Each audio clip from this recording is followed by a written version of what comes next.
Thank you so much. Thank you for your word. Thank you for your support. Thank you for your invitation. Dear ladies and gentlemen, at the start of conference, every country usually shares its stance, priorities, whether officially, openly, or through informal talks with journalists, with partners. And this year, a country that was not even invited still made its presence known. A country that everyone talks about here, not in a good way. The night before Munich this year, a Russian attack drone struck the sarcophagus covering the ruined fourth reactor of the Chernobyl nuclear power plant. It was a modified Shahid drone, Russian drone, a technology passed on to Russia. Its warhead carried at least 15 kilograms of explosives. And we see this as a deeply symbolic move by Russia, by Putin. Just recently in Ukraine, we discussed the crucial role of nuclear energy in keeping the country running despite Russia's constant attacks on our Ukrainian energy infrastructure. And we are now preparing a project to expand our Khmelnytsky nuclear power plant. Just one day before the Munich, I was there on the plan, and with involvement from American businesses and including Westinghouse. The project will strengthen the energy security of not just Ukraine, but our entire region of Europe. And we also recently spoke with President Trump and his team about nuclear energy and Europe's largest nuclear power plant, our Zaporizhzhia plant, which is currently occupied by Russia. And Russia responded by sending a drone to hit Chernobyl's sarcophagus, which holds radioactive dust and debris. And this is not just madness. This is Russia's stance. A country that launches such attacks does not want peace. They don't want. It is not preparing for dialogue. Almost every day, Russia sends up to 100, even more, Shahid drones at us each day, and regular ballistic missile attacks, and a steady increase in aerial bomb strikes. But that's not all. This year, Moscow plans to create 15 new divisions, adding up to 150,000 soldiers. That's more than the national armies of most European countries. Russia keeps opening new army recruitment centers every week. And Putin can afford it. Oil prices are still high enough for him to ignore the world. And we have clear intel that this summer Russia plans to send troops to Belarus under the pretext of training exercises. But that's exactly how they staged forces before their full-scale invasion to Ukraine 3 years ago. Is this Russian force in Belarus meant to attack Ukraine? Maybe. Or maybe not. Or maybe it's meant for you. Let me remind you, Belarus borders 3 NATO countries. It has effectively become a foothold for Russian military operations. According to both Putin and Lukashenko, Belarus now hosts banned weapons, medium-range missiles, and even nuclear arms. Putin clearly sees Belarus as just another Russian province now. And we need to be realistic. If someone is setting up a military launch pad, we need to ask, what should we do about it? And more importantly, what can we do before the next attack? the next invasion. Remember, there have already been provocations on the Polish and Lithuanian borders with Belarus, migrant crisis staged by Russian intelligence to store up chaos in Europe. But what if next time it's not migrants? What if it's Russian troops or North Korean troops? Make no mistake, North Koreans are not weak. They are learning how to fight now, how to fight the modern war. And what about your armies? Are they ready? And if Russia launches a false flag operation or just straight up with no insignia from Belarus, like how Crimea got taken in 2014, how fast will the allies respond? And will they respond at all? Yesterday here in Munich, the US Vice President made it clear. Decades, he said, decades of the old relationship between Europe and America are ending. From now on, things will be different, and Europe needs to adjust to that. Ladies and gentlemen, I believe in Europe, and I'm sure you believe too. And I urge you to act for your own sake.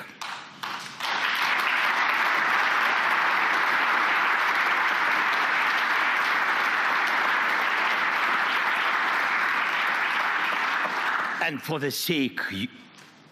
sake of Europe, people of Europe, your nations, your houses, your children, and our shared future. For this, Europe has to become self-sufficient, united by common strengths, Ukrainian and European.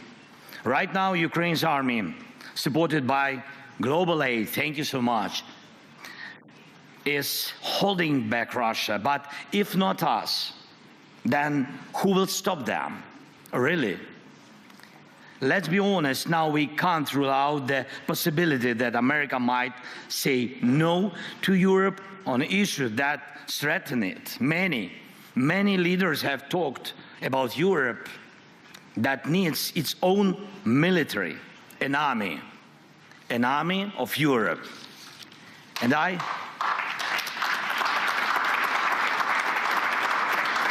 I really believe that time has come. The armed forces of Europe must be created.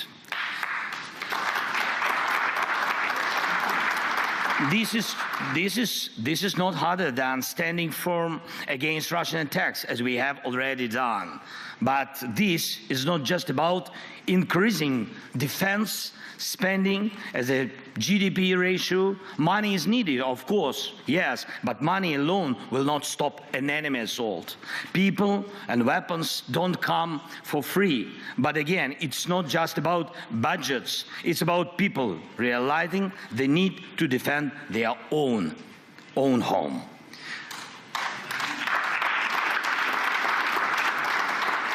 Without Ukraine's army, Europe's armies will not be enough to stop Russia. It's reality for today. Only our army in Europe has real modern battlefield experience. But our army alone is not enough too. And we need what you can provide: weapons, training, sanctions, financing, political pressure, and unity. 3 years of full-scale war have proven that we already have the foundation for a united European military force. And now, as we fight this war and lay the groundwork for peace and security, we must build the armed forces of Europe so that Europe's future depends only on Europeans, and decisions about Europe are made in Europe.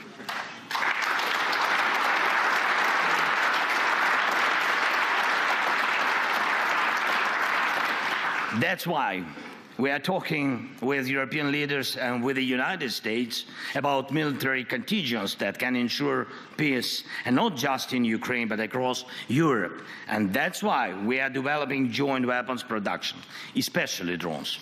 Especially the Danish model, for example, of pooled investments for arms production in our country is already working well, very successful. Last year alone, thanks to Ukrainian and partners' efforts, we produced over 1.5 million drones of various types.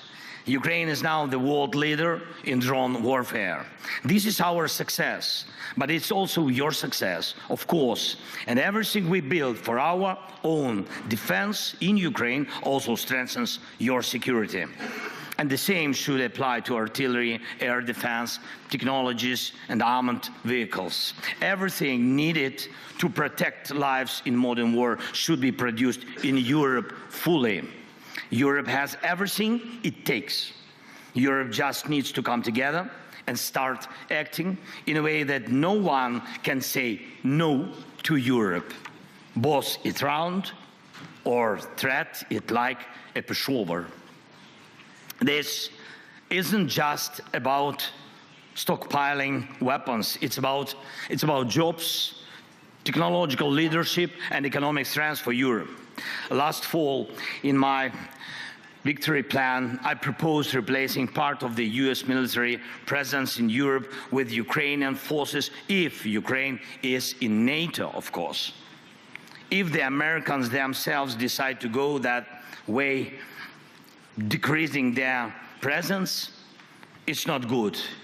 Of course, it's very dangerous, but we all in Europe need to be ready. And I started discussing this even before the US elections because I could see where American policy was heading. But America needs to see where Europe is heading. And this direction of European policy shouldn't just be promising, it should make America want to stand with a strong Europe. This is absolutely possible, I'm sure of it. And we must shape that course. Europe must decide its own future.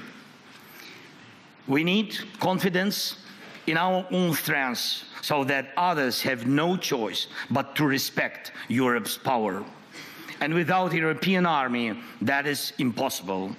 Once again, Europe needs its own armed forces. And I know Mark Rutte, my good friend, is listening to me right now. And Mark, my friend, this isn't about replacing the alliance. This is about making Europe's contribution to our partnership equal to America's. And we need the same approach when it comes to diplomacy, working together for peace. Ukraine will never accept deals made behind our backs without our involvement.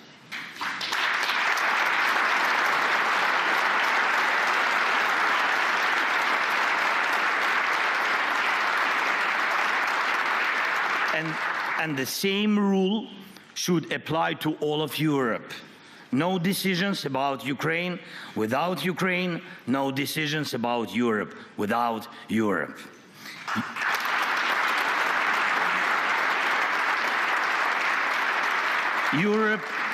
Europe must have a seat at the table when decisions about Europe are being made. Anything else is zero. If we are left out of negotiations about our own future, then we all lose. Look at what Putin is trying to do now. This is his game. Putin wants one-on-one talks with America.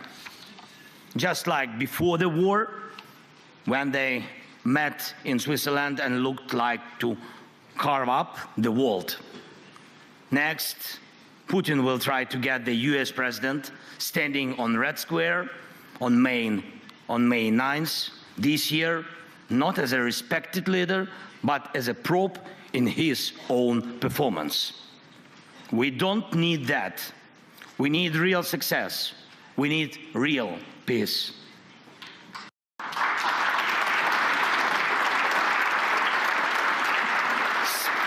Some in Europe may not fully understand what's happening in Washington right now, but let's focus on understanding ourselves right here in Europe. We must give strength to Europe first. Does America need Europe as a market? Yes, but as an ally?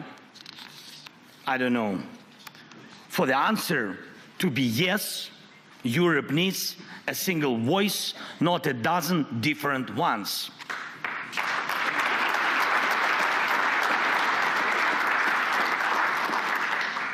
Even those who regularly come to Mar-a-Lago need to be a part of a strong Europe, because President Trump doesn't like weak friends. He respects strengths. Next, some in Europe may be frustrated with Brussels, but let's be clear. If not Brussels, then Moscow. It's your decision.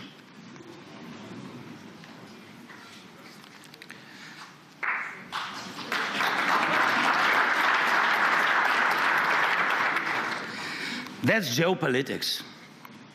That's history. Moscow will pull Europe apart if we, as Europeans, don't trust each other. A few days ago, President Trump told me about his conversation with Putin. Not once did he mention that America needs Europe at the table. That says a lot. The old days are over when America supported Europe just because it always had. But President Trump once said, what matters is not the family you were born into, but the one you built.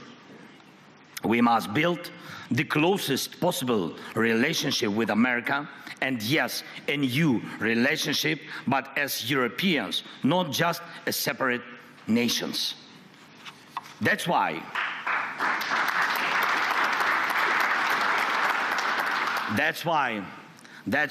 we need a unified foreign policy, a coordinated diplomacy, the foreign policy of common Europe, and let the end of this war be our first shared success in this new reality. And we are already working to make sure that on February 24th, the third anniversary of Russia's full-scale invasion, we can gather together in Kyiv and online. All European leaders, all key partners who defend our security, from Spain to Finland, from Britain to Poland, from Washington to Tokyo, this meeting must deliver a clear vision for our next steps on peace, security guarantees, and the future of our collective policy. And I do not believe in security guarantees without America. Yes, it will be just weak, but America will not offer guarantees unless Europe's own guarantees are strong. And I also will not take NATO membership for Ukraine off the table. But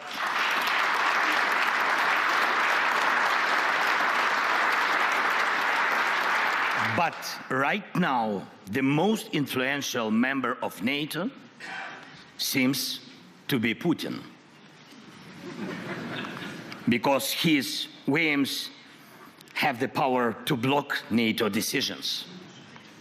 And that's despite the fact that it was Ukraine's army that stopped Russia, not a NATO country, not NATO troops, but only our people and our army. And there are no foreign armies fighting on Ukraine's side in this war, but Putin has lost almost 250,000 soldiers in this war. Over 610,000 have been wounded. Just in the Battle of Kursk, our troops eliminated nearly 20,000 Russian soldiers. We completely destroyed the North Korean units that Putin had to bring in because his own forces were not enough to hold back our counteroffensive. For over 6 months now, Ukrainians have been holding a foothold inside Russian territory, even though it was Russia that wanted to create a buffer zone inside our land in Ukraine. And I am proud of Ukraine. I am proud of our people.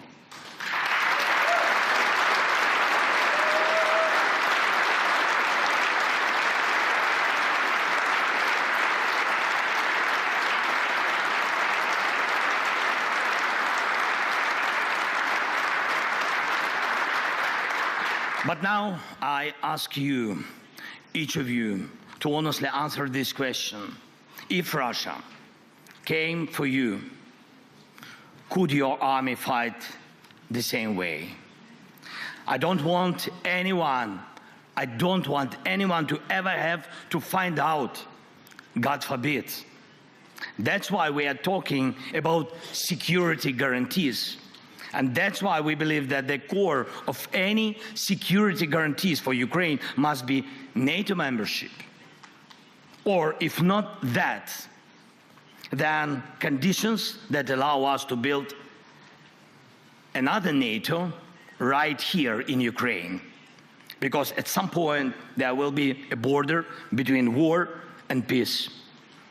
Where that border is drawn and how strong it is up to us. My proposal, Ukraine's eastern border, Belarus' eastern border, the eastern borders of the Baltic states, Finland's eastern border, that is the strongest security line for all of us in Europe, because that is the line of international law.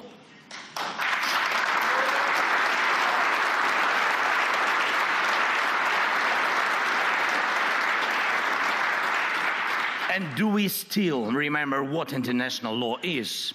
Let's be honest, international law, these two words already sounds a bit outdated, but I believe that Europe's mission is to make sure international law still matters. And finally, one last point. What security guarantees can Putin offer? Before the war, many doubted whether Ukraine's institutions could withstand Russian and Putin's pressure, but in the end, it was Putin who faced an armed rebellion from within. He was the one who had to defend his own capital from his own warlords. That alone shows his weakness. So what happens to the million Russian troops currently fighting in Ukraine? Where they gonna fight if not in Ukraine? This is why we cannot just agree to a ceasefire without real security guarantees, without pressure on Russia, without a system to keep Russia in check. To fight us, Putin pull troops from Syria, from Africa, from Caucasus, even from some part of Moldova. And right now, he faces a shortage of fighting forces. And if this war ends the wrong way, he will have a surplus of battle-tested soldiers who know nothing but killing and looting. And that is yet another reason why this war cannot be decided by just a few leaders, not by Trump and Putin, not by me and Putin, not by anyone here in Munich sitting down with Putin alone. We must apply pressure together to make real peace.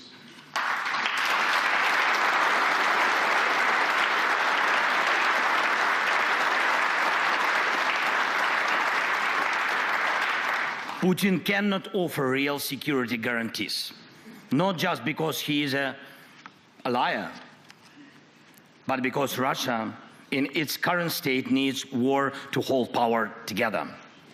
And the world must be protected from that. So, first, the armed forces of Europe as an upgrade to NATO. Second, a common European foreign policy. Third, a level of European cooperation that Washington has to take seriously. Fourth, international law. And fifth, keeping all pressure on Russia, because that the pressure is what guarantees peace, not Putin's words, not just some papers. Putin lies, he is predictable, and he is weak. We must use that now, not later. And we must act as Europe, not as a bunch of separate people. So some say that the new year comes not on January 1st, but with Munich Security Conference. This new year starts now, and let it be the year of Europe, united, strong, security, and in peace. Peace for Ukraine. peace for Europe, peace for all the world, for all your families. Thank you so much. Slava Ukraini!